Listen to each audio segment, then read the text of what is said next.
अम्मा अम्मा राहुलं नाही म्हणून तुम्हाला त्रास देतो जी. वाड्यात खूप अस्वस्थ करणारी घटना घडली जी, तीच तुम्हाला सांगायला आलोय. कपिलांनी रेवाला दिलेल्या वागणुकीबद्दल बोलताय ना तुम्ही गुंडप्पा? अम्मा निम्बे हे काय करतोय तू? तुम्हाला कसं कळलं जी? ते आम्हाला केव्हाच कळलंय गुंडप्पा. आम्ही याच गोष्टींचा विचार करतोय बघा. अम्मा त्यामुळे वाड्यातलं वातावरण गढूळ झालंय जी. तणाव पसरलाय वाड्यात. ते कळतंय आम्हाला की हो. यातून काहीतरी मार्ग काढायलाच हवा म्हणतो आम्ही. मग कपिला अक्कांना तुम्ही समजवत का नाही अम्मा? ते कठीण आहे गुंडप्पा, कारण मुळात हा विचार कपिलेच्या मनातला नाही. तो कुणीतरी तिच्या मनात रुजवलायची. मग तुमच्या समजवण्यानं दूर होणार नाही का अम्मा? गुंडप्पा, कारण हा विचार रुजवणारी माणसं नाहीये जी. म्हणजे अम्मा यात सुमित्रेचा हात आहे का? आम्हाला तोच संशय आहे जी. कारण कपिला ह्या सारासार विवेकानं वागणाऱ्या आहे. त्या अशा प्रकारे वागताय म्हणजे कुठेतरी काहीतरी चुकतंय बघा. इधर मेले उपाय येणू अम्मा, त्यावर उपाय काय? सध्या तरी आम्हाला एकच उपाय दिसतोय जी. कपिला आणि रेवा यांना एकमेकांपासून लांब ठेवायचं. कपिला जर वाड्यापासून दूर राहिल्या तर यातून आपल्याला काहीतरी मार्ग मिळेल म्हणतो आम्ही. ಅದರಿಂದ ಏನೂ ಆಗುತ್ತದೆ. त्यानं काय होणार अम्मा? कदाचित कपिला या साऱ्यापासून दूर गेल्यानंतर जरा शांत होते आणि अनय रेवांनाही एकांत मिळेल. पण असं कारण नसताना त्यांना घेऊन जायचं कुठे जी? रावसाहेब, सूर्यकांत आणि मेघदत्त एका जागेच्या व्यवहारासंबंधी बावडीपुऱ्याला गेले. इथं आपलं फार्म हाऊसही आहे. आपण अनय आणि रेवांना इथेच ठेवून बाकी सगळ्यांना घेऊन तिकडे जाऊ. तिथे आपल्याला कपिलाला समजावताही येईल. आणि जर या सगळ्या मागे सुमित्रेचा हात असेल तर तिचा तिथे आपण बंदोबस्तही करू शकू. तो कसा काय जी? गुंडाप्पा, तिथे त्रिकाळ भैरवाचं जागृत देवस्थान आहे जी. आम्ही तिथे कपिलासाठी अनुष्ठान करवून घेऊ. पण अम्मा कपिला अक्कांना अनयराजेंची चिंता वाटते जी. तुम्हाला खरंच वाटते का ते आपल्याबरोबर येतील? और ನಮ್ಮ ಜೊತೆಗೆ ಬರ್ತಾರೆ? हो, पण अजून किती दिवस लागणार आहेत? बर, नाही साईटवर मनासारखं काम सुरू असल्याची कारण. फोन मात्र करत राहा आठवणीने. ठीक आहे, ठेवते. Good news, good news, good news. अगं अगं अगं अगं मंदममीसारखं का वागतेस? न्यूजच तशी आहे. तू काय हल्ली भिंतीना कानच लावून असतेस का ग? गरजच नाही पडत. वाड्यात खुट्ट जरी झालं ना तरी वाऱ्याबरोबर न्यूज पसरते. काय झालंय काय एवढं? धाकटे आई साहेबांनी रेवावरून अनयला सुनावलं आणि हेच नाही, अनयला गप्प बसायला भाग पाडलं आणि रेवाच्या हातातली जेवणाची थाळी फेकून दिली आहे. अगं काय सांगतेस काय तू? जे ही तर खरंच खूप मोठी खुशखबर आहे. हा दिवस बघायला अलकवंसा असायला हव्या होत्या. हा, आणि मॉमही.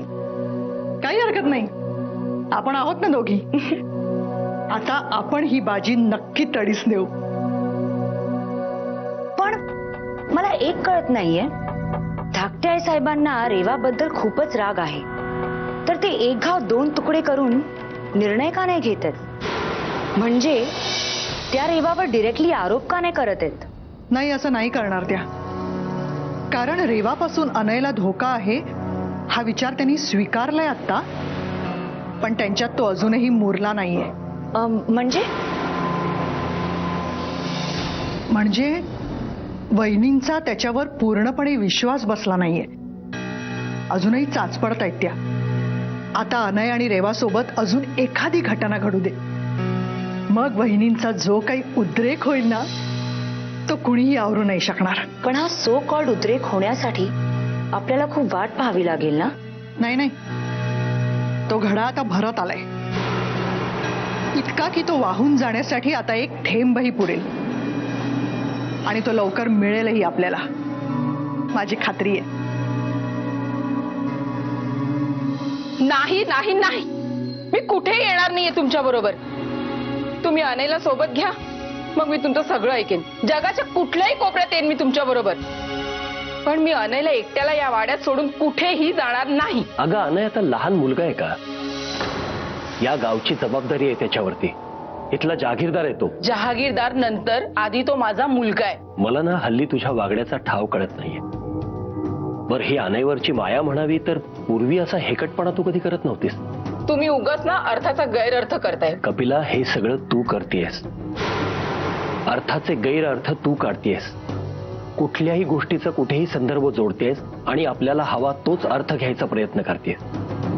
एक गोष्ट लक्षात ठेव कपिला, तुझ्या मनात या सगळ्या शंका आहेत ना, याचा तू कितीही डंका पिटलास तरी त्या खऱ्या होणार नाहीयेत. सूर्यकांत,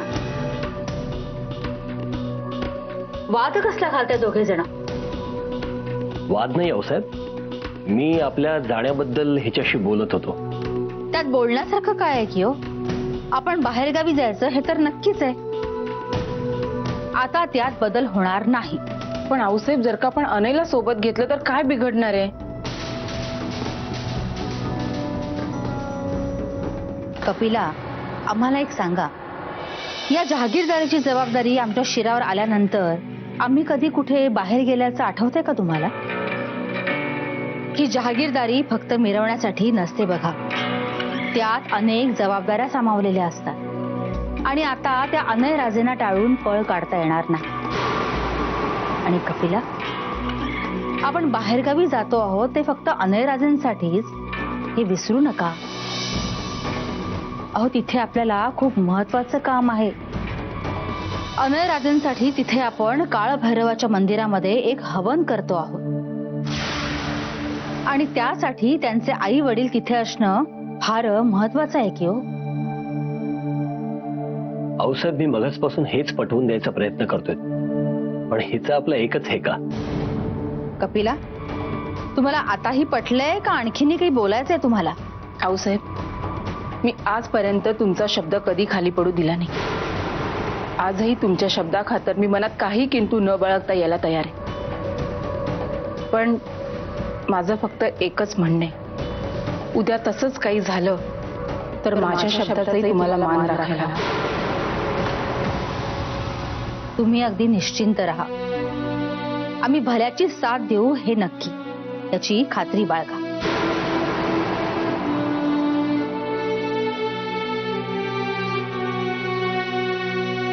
आऊसाहेब, मी आलेच.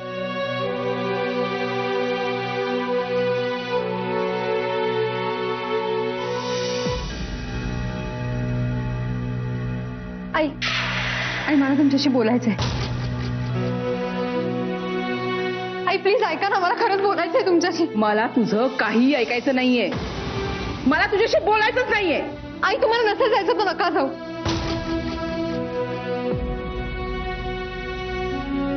आई, मला नाही माहिती तुम्ही का चिडलात माझ्यावर, पण एवढं मात्र माहितीये की कारणाशिवाय तुम्ही नाही चिडणार. आई, तुम्हाला नसेल जायचं तर खरंच नका जाऊ. मी बोलते आऊसाहेबांची. माझ्यासाठी कोणाकडेही जाऊन वकिली करायची गरज नाहीये तुला. तुझ्या ओंजळीने पाणी पिण्या इतके वाईट दिवस आले नाहीयेत माझे. आजपर्यंत या वाड्याच्या मर्यादा राखून वावरले मी या वाड्यात. सासूचा शब्द पाळण्याचे संस्कार एक सून म्हणून माझ्या हाडामाशी रुजलेत. मी जाण्याचा निर्णय घेतलाय ना, तो केवळ आऊसाहेबांखातर. आणि त्यात बदल करायचा झालाच तर तो त्यांच्याच खातीर मी करेन. आमच्यामध्ये कोणीही पडलेलं मला चालणार नाही.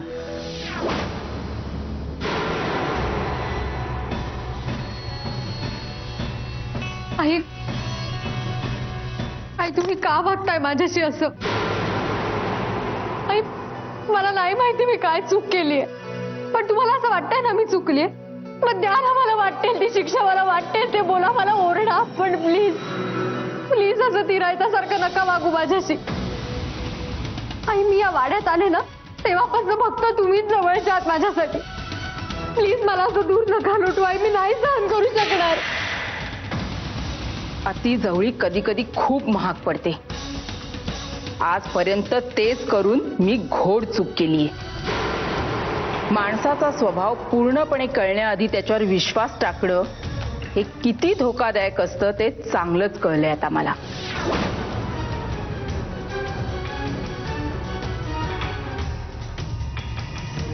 केवळ आऊ साहेबांच्या शब्दाखातर मी अनयला इथे एकट्याला सोडून जाते. या वेळेस त्याच्या बाबतीत तू काही हलगर्जीपणा केलास तर ते तुला खूप महाग पडेल. लक्षात ठेव.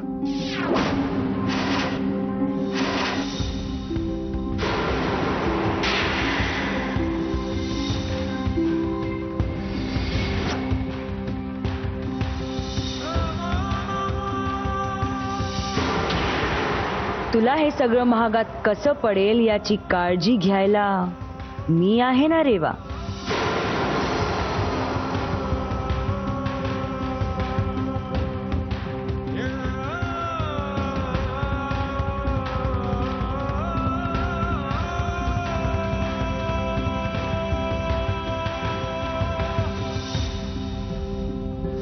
हो आम्ही निघतोच आहोत आता.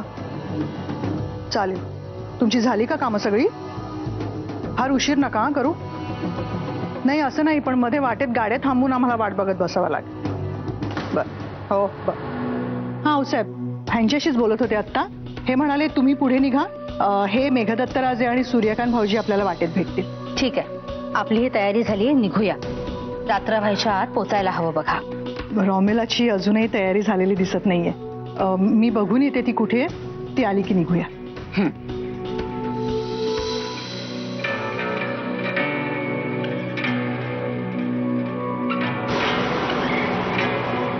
कपिला, तुम्हाला अनयाची चिंता वाटते याची कल्पना आहे बघा आम्हाला.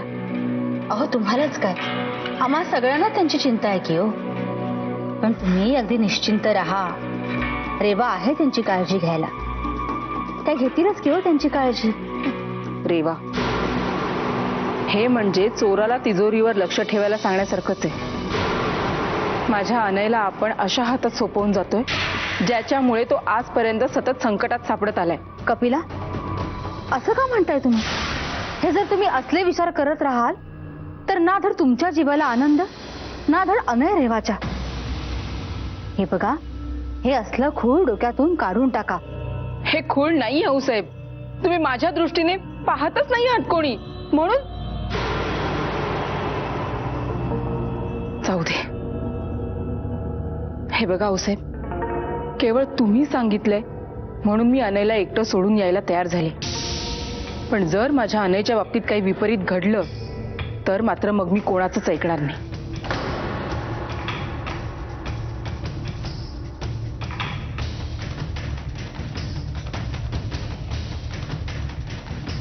भैरवा, आज आम्ही अनयना तुमच्या हातात सोपवून जातोय.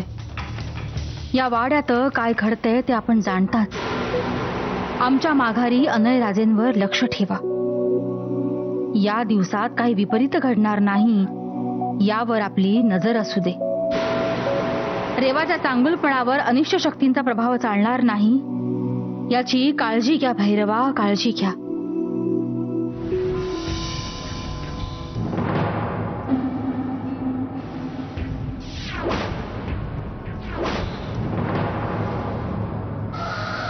सुमित्रा देवी, ऐकताय ना तुम्ही मला?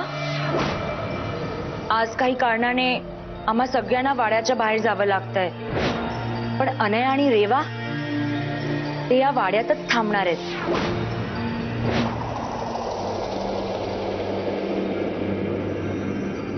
खरं सांगू तर आता तुमच्यासाठी मैदान मोकळंच आहे. तुम्ही आपलं काम मस्तपणे करू शकता. सुमित्रा देवी, प्लीज मला राजगादी मिळवून द्या. हा, कुठं गेल्या असतील?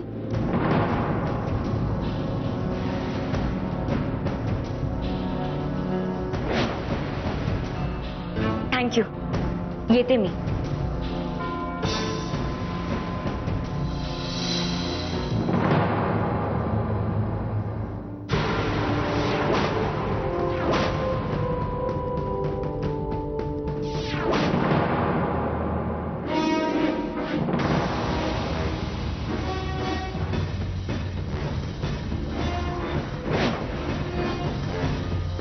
ऍक्च्युली सुमित्रा देवी, जर मी इथे आले नसते ना तर तिथे माझं लक्षच लागलं नसतं. म्हणून मी आले होते. प्लीज माझं काम करून द्या. मला तुमच्यावर विश्वास आहे.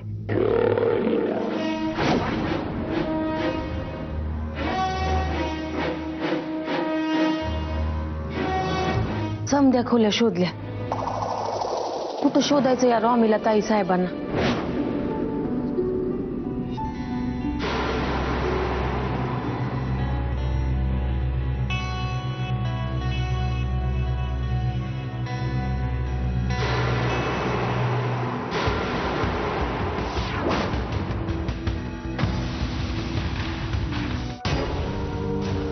रॉमीला ताई साहेब, तुम्ही काय करता इथं? म्हणजे त्या दाराकडं तुम्ही?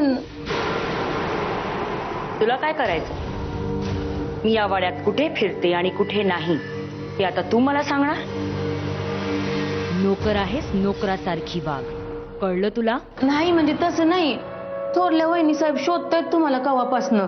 त्यांनीच सांगितलंय मला तुम्हासनी बघा. हा, ठीक आहे ठीक आहे, कळलं मला.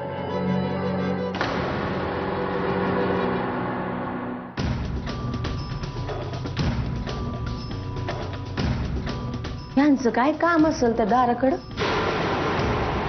आजकाल ना यांचं बी वागणं काही कळण असं झालंय.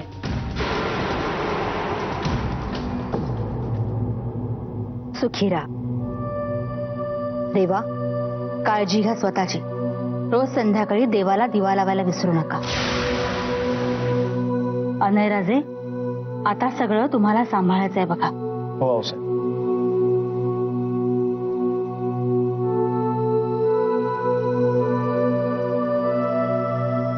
काकी साहेब, नमस्कार करतो. असू द्या असू द्या. आमचे आशीर्वाद सतत तुमच्या सोबत आहेतच. आणि आता तुम्ही राजगादीवर बसला आहात, त्यामुळे कसं वागायचं हे आम्ही तुम्हाला नाही सांगू शकत, नाही का? नाहीतर आम्हालाच काहीतरी शासन व्हायचं.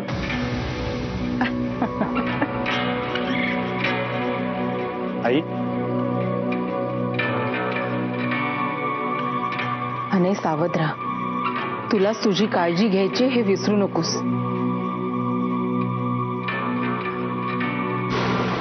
कुणावर भरोसा ठेवणं चांगलं नाहीये